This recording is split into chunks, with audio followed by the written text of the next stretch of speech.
one of the first, if not the first, formal protests and riots of this new nation, and right before it, were actually organized and supported by the founders themselves. The Boston Tea Party, for example, not called, by the way, the Boston Tea Riot, was actually organized by, watch this, Samuel Adams and the Sons of Liberty. It makes you wonder, if America had lost the Revolutionary War, would students today be taught that the British perspective of it being a riot and unlawful, egregious destruction of private property, or would it be more of, like we saw today, a celebration of this new country, an expression of popular will? Now, mind you, the tea on those ships, like the buildings that are burning today, are property. In fact, there was a significant financial loss of property, and it's estimated that over $1 million, 92,000 pounds of tea was thrown into the Boston Harbor. Other founding fathers like John Adams actually supported the Boston Tea Riot. He said, and I quote, "This is the most magnificent movement of all.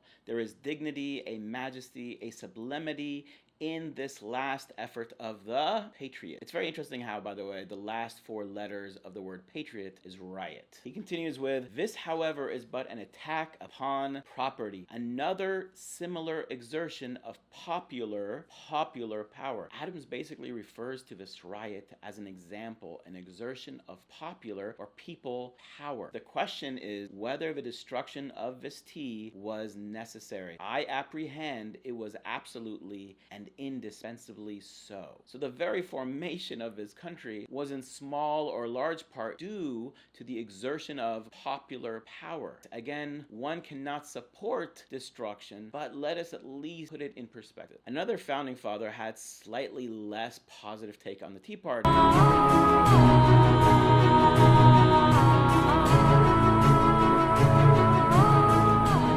Benjamin Franklin, complaining to the British Parliament that the late riots were certainly committed by and listen here, a small mob, a wrong-headed mob. It's important because, truthfully, individuals who might destroy things or steal and loot don't necessarily represent the movement. But we have to be careful not to suddenly shut down our ability to reason and understand the underlying causes. This is, by the way, one of the main reasons for why we have the First Amendment. The founders realized, out of ample experience, that the people need an outlet, a means by which they can express their opinions, their frustration. The First Amendment allows for petitioning, complaining to your government without, at least in theory, without consequences, even though Trump right now wants to dominate those protests by vicious dogs. But somewhere I read of the freedom of assembly.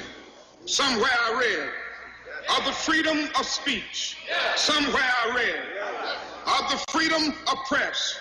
Somewhere I read that the greatness of America is the right to protest far right. If you like this video, if you learn anything, please be sure to like below and hit the bell next to the subscribe button for future videos.